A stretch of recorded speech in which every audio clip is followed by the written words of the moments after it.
Hello, good crowd. We are fortunate here at Rotary International headquarters. Again, we're kind of celebrating World Polio Day and recording some episodes this week. I'm very excited about that. And with us now is Dr. Tunji Funsho, who is a cardiologist, who is the head of the chair of the Polio Plus Committee of Nigeria of Rotary International. This is going to be a great conversation. You don't want to miss it, so stick around. Welcome to the Your Mark on the World show with your champion of social good, Devin D. Thorpe. Our sponsor, Johnson & Johnson, matches most individual donations up to $250 at caringcrowd.org. Tunji, welcome to the show. Thank you very much for having me. We're thrilled to have you. So grateful that you would make time for us. How did a cardiologist trained in London end up running the Polio Plus program for Rotary International in Lagos, Nigeria? Well, once you volunteer as a Rotarian, you can become a lot of things. You can become a teacher, a painter, a farmer, a trash collector, and so on and so forth. In my own case, I joined Rotary in 1985 because I was attracted to what Rotary does. And as time went by, polio became a very important part of our program. As a matter of fact, it was the year I joined Rotary that the program actually started, that the issue of raising funds at that time was expected to be $120 million US. And of course, we all know how much we've spent since then, yes. how much time billions and billions. And so from that time, I've been very much intimately involved, with our Polio Plus program. And as the year goes by, you appreciate the fact that yes, you can save a few heart attacks. You can, in the ICU, you can literally bring people back to life when they have a heart attack and so on. But when you look at that against the backdrop of the number of cases of polio you can prevent, and we have prevented in the last 30 years or so, we're about 16 million cases prevented from paralysis and still counting. The return on investment is much higher with polio than sitting in an office as a cardiologist. So that is how gradually I got sucked into it, and eventually I was asked to head the Polio Plus program in Nigeria. And here we are. Here we are. It is remarkable work that you're doing, and the polio infrastructure that you've led and helped to create has been hugely impactful. A few years ago, there was a terrible outbreak in Western Africa of Ebola. And that affected mostly some neighboring countries to Nigeria that were much smaller. That's right. And when a few cases of Ebola popped up in Nigeria, it really sent shivers, I think, through the global health community entirely, right? Because Nigeria is a huge country. Understandably. And had we had an epidemic of Ebola in Nigeria, like we had in Liberia and some of the other countries, it would have been horrible. It's part of what happened to prevent that was leveraging that polio infrastructure to prevent the outbreak. Tell us how that worked. How did polio infrastructure, and you and your colleagues, how did you contribute to preventing a real epidemic of Ebola in Nigeria? Yes, it would have been a major catastrophe, not only from the point of view of stopping Ebola, but of diverting attention and taking resources away from polio eradication. One of the major things that have helped us get this far with polio eradication in Nigeria is the formation of the Emergency Operations Center for Polio. This is a center where all partners, technical people, converge at least 3 times a week to look at the program, see where we are, and plan for the future. That structure has helped us reduce the incidence of polio in Nigeria very dramatically. It came on board about 10 years ago now. Mm-hmm. And that structure, had produced a lot of people with experience in outbreak responses. Right. Because we, as you may be aware, we've been having a few cases of vaccine-derived polio across Nigeria, mm-hmm. across a lot of countries in Africa, Central Africa, and parts of East Africa. So we had people on ground who were trained, who were ready to be mobilized. So as a matter of fact, the deputy manager of Polio EOC was the one who was seconded to go and head the Ebola EOC. And so it was the same structure that was used. Essentially, it was the same technical people from partnerships who were seconded, to work with him, to use the same kind of modality of contact tracing, diagnostics, to ensure that it doesn't spread beyond those few areas where we had recorded cases of Ebola. Yeah, it is remarkable that, and so important to think about all the lives saved because of the great work you were doing on polio. Of course, in your work, nothing could be more exciting than the fact that we are now looking at having passed the 3rd anniversary of the last case of wild polio in Nigeria, and people are talking about Nigeria being declared polio-free. It's a huge, huge milestone. Yes, of course, you've led that effort. Tell us a little bit about what that means to you. There's a sense of, being gratified that you've put in so much effort. Of course, with a lot of, support from Rotarians in particular, but also our partners, WHO, UNICEF, CDC, and the Bill and Melinda Gates Foundation. It gives one the sense of satisfaction that you've made a promise, you've had your ups and downs. In fact, if you recall, we were 2 years without polio in 2016 when suddenly we had a resurgence in the Northeast. That we have been able to go beyond the 2 years and get to 3 years. And we're now looking forward to certification. Gives one a cause of joy, some relief, but at the same time, the understanding that it's the beginning of another new phase of the program, keeping Nigeria at 0 cases of polio. That may be a little bit more daunting than when we're facing cases of polio and we can tell people, well, we still have this challenge. Yeah. We need to do so. But now that we've crossed that 3-year milestone, it may be a little more difficult to garner resources from both, governments around the world and also from the government of Nigeria at every level. Yeah. To continue. Right down to the community level. That's right. Yeah. That's right. That is a challenge. One of the interesting things, and you alluded to this, is that there was a 2-year gap in cases in Nigeria. In fact, the World Health Organization excitedly announced that Nigeria would no longer be considered an endemic country. It was polio-free, and shortly thereafter, the cases returned.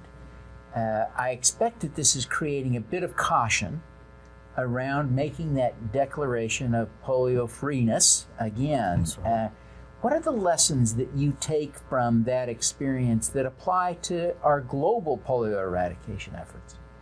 I think the experience we'll learn from that is, number one, to ensure that the infrastructure we have created continue to work stronger and that we don't take our eyes off the ball. The numbers of vaccine-derived cases we've had in recent times, as unfortunate as it is because some children are paralyzed, is a wake-up call for us. That even when we get certified polio-free, we have to ensure that the level of routine immunization coverage is improved dramatically the way it is in most parts of the country. Some parts of the country, we're doing pretty well, 80% and more. For some part of the country, we're still at single-digit level. It's the lesson we've learned is that we have crossed one milestone. As I always tell people, we have 2 more milestones to go. The next milestone is for WHO, African Regional Committee for Certification, certifies Africa polio-free. By extension, Nigeria removed from the list of polio endemic countries. And then, of course, when we're able to see 0 cases in Afghanistan and Pakistan, we will now get certification for the world. At that point in time, it's when we can sleep with our eyes closed. Yeah. It will be critical, of course, for us to feel like that certification is meaningful in the sense that it's correct. How do you? I mean, you're a doctor, so you can answer this question authoritatively. How do we know that we really have reached the milestone, that we haven't fooled ourselves? Well, that is why WHO is a little bit, and the African Regional Certification Committee are cautious and are doing a lot of due diligence work at every level of government, at the federal level, at the state level, and local government level, looking into records, looking at structures on ground, looking at how robust the surveillance system is, such that any case of paralysis that is picked up, number one, is picked up, and is picked up and investigated as according to the protocol, collecting stool samples, sending to regional labs. We have 2 in Nigeria. And if they find a case of positive for either wild polio virus or vaccine derived, it goes to CDC in Atlanta for typing and confirmation and so on. So we are ensuring, that the need or the possibility of a resurgence of the wild polio virus in particular is much less likely if all these things are done before certification, than if there are gaps in these structures. After certification, we get a case of wild polio virus. Yeah. You mentioned surveillance, and that's such an important aspect of this. It's the tracking of polio cases, but also tracking the virus in the environment. So WHO and other partners are taking samples, mostly out of sewers, right? Precisely. Tell us a little bit about how important that is in Nigeria and elsewhere. Well, the polio virus it's as much as it's not a very strong virus, it has resilience in circulating the environment where the level of immunity of children is low. So not only looking for paralysis in children, but also making sure that the virus is not in circulation in the environment. And of course, we know where it thrives well, where it can easily be found, is in sewage. And sewage in areas that are high population, low level of hygiene and sanitation. So WHO will earmark certain areas, and also from time to time, depending on the epidemiology of the last case of vaccine derived, for instance, that is required, they may increase the number of areas. So they collect these samples on a regular basis under stringent conditions and send it to these same labs. And those labs will tell us whether there's any environmental sample that is contaminated with either the wild polio virus or the vaccine derived polio virus as well. Because as long as there are children that have no immunity or low immunity, then there's a danger to the children of having these viruses in the environment. So it's futile just checking in the child when the virus is lurking in the sewer, waiting to get to that child who is not optimally immunized against polio. Yeah. As you think about polio from a medical standpoint as a doctor, one of the fascinating things about polio is that most people who are exposed to it, who in fact get the virus, who get sick, don't develop paralysis. And so no one knows that they've had the virus. And that's only 1 in 200 or so gets paralyzed, right? So Precisely. what are the implications of that in fighting to bring about polio eradication? Well, the implications are, fundamentally that you have a lot of what we call healthy carriers, like we have in a few other diseases. And so these healthy carriers can easily disseminate the virus in an environment. And it's not just children, adults. This is why some countries like Saudi Arabia, when people are going for pilgrimage, adults are immunized at the airport against the virus. And a lot of times, some of the reintroduction of the virus into environments like we had in Syria some years ago are done by adults, jihadists, who have moved, from Pakistan, to Syria, and shed the virus into the environment. And of course, because of the war, which immunization coverage was low, and children, got the wild polio virus and got paralysis. So, like I said earlier, it is not a very virulent virus in sense of causing paralysis. It is a very good immunogenic virus. In other words, it will raise immunity very quickly in people who are exposed to it, who have a very good level of immunity generally. But when it gets to weak children, malnourished children, then it finds root and causes, paralysis. Yeah. So in other words, it is a poor tax because it mostly affects more painfully, more acutely people who are already in a difficult situation. That's right. It goes for vulnerable children. Yeah. Vulnerable children in the sense that, number one, they live in environments that are unhygienic. They also are poorly, nourished. They will come usually from poorly educated parents, particularly poorly educated mothers.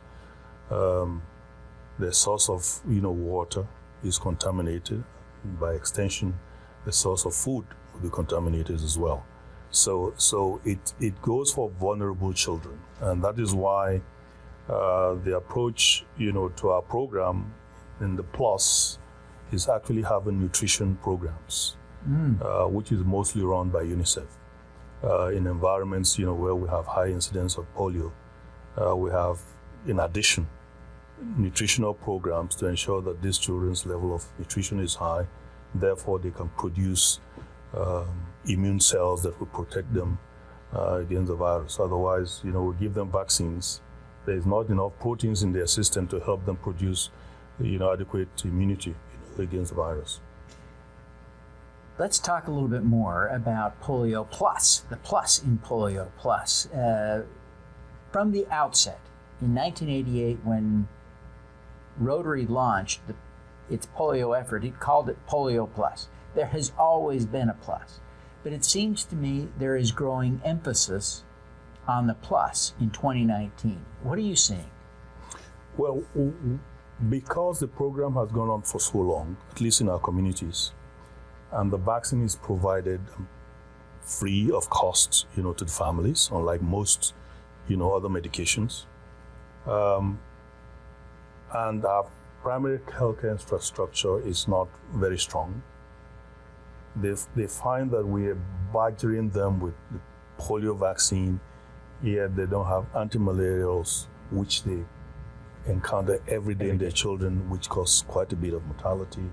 They don't have drugs for diarrheal diseases. And they say to us, well, we don't have polio now, give us drugs, for malaria. Give us oral rehydration salts, for our children when they have diarrhea.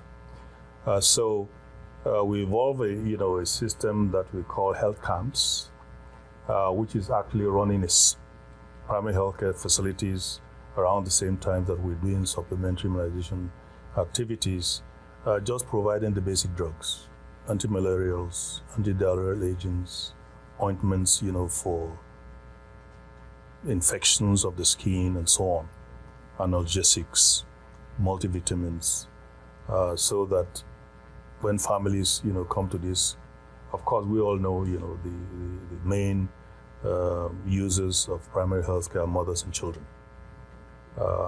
Obviously, when they come with their own illnesses, they bring their kids along with them. So we treat the mothers and other children, and then we pick the children below the age of 5 out of the queue and give them the oral polio vaccine. So that is one of the methods we have used. We also know that these communities lack potable drinking water.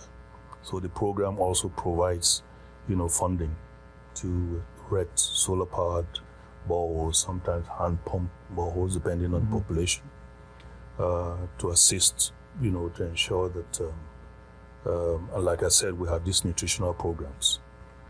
Rotary now, it's supporting infrastructure for routine immunization, because at the end of the day, the end game will be dependent on raising the level of coverage of routine immunization to at least 90%.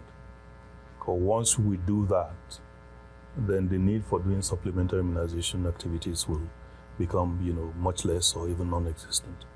So the pluses have become a very major part of our program, as we have gone a very long time in the program, and people are saying, well, yes, we have not seen any polio in our community for the last 3 years, so why don't you give us this? Why don't you? In fact, some go as far as saying, build the roads that lead to our villages, as a political statement to the government, really, not to the program itself. And somehow they get the attention, and we Rotarians, because again, there are issues of accessibility. Right. The easier it is for them to either get to the static health centers or for outreach programs like, SIAs to reach them, the easier it is for us, to reach them with routine immunization or SIAs, and the easier, of course, to them also to come to the nearest, city to benefit, from static primary healthcare centers. As you reflect on your time as a Rotarian, now 34 years in Rotary, and that entire time, eradication of polio has been a goal. And just recently, or just now, really, we're reaching the milestone of having eradicated polio in Nigeria. I guess we should be careful.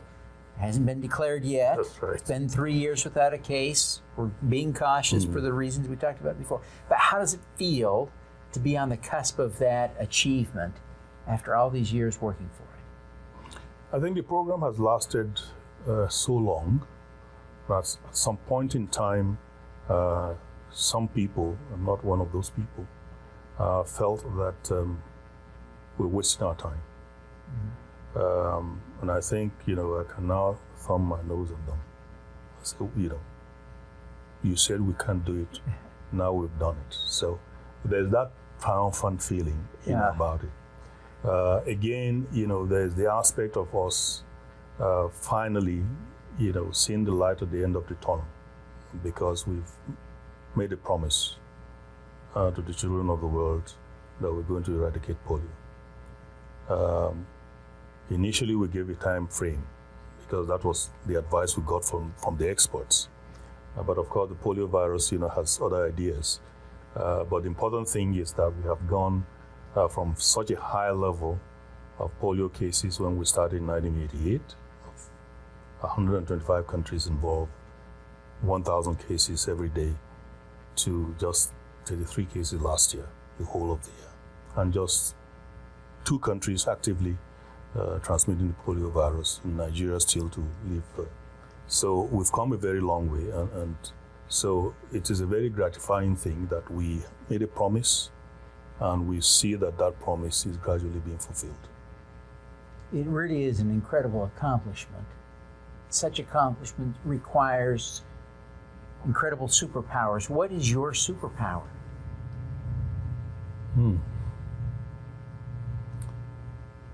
Well, my superpower emanates from, my belief that what's the mind, and in my vocabulary, I interchange the mind and the soul.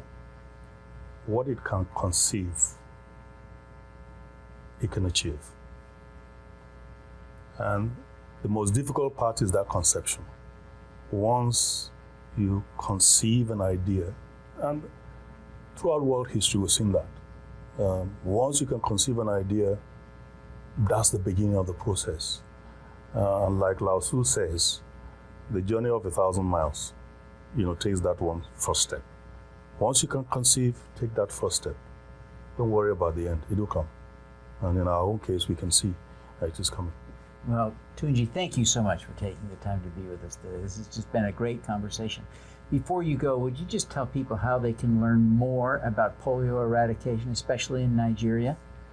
Well, our website in Nigeria is endpolio.ng.org. It's updated regularly. And of course, overall, you can find, on rotary.org/endpolio now, a lot of information at the international level. We're also on Facebook and on Twitter. And as much as possible, people can also send us, emails at rotarypolioplusnigeria@gmail.com. Fantastic. Well, Tunji, thank you very much for being with us today. We wish you every success in the incredible work you're doing. Thank you. Thank you for this great work you're doing on our behalf as well. All righty. Let's do some good. At Caring Crowd, we believe everyone has the power to make a difference. Through our crowdfunding platform for community health, we empower passionate people to drive real change. Whether you work for a nonprofit organization, volunteer, or want to get involved for the first time, you can post a campaign on Caring Crowd. Join us, because caring is where change begins. Thanks for tuning in to the Your Mark on the World show, the Social Impact Podcast. Please subscribe via YouTube, iTunes, Google Play, Stitcher, or Spotify.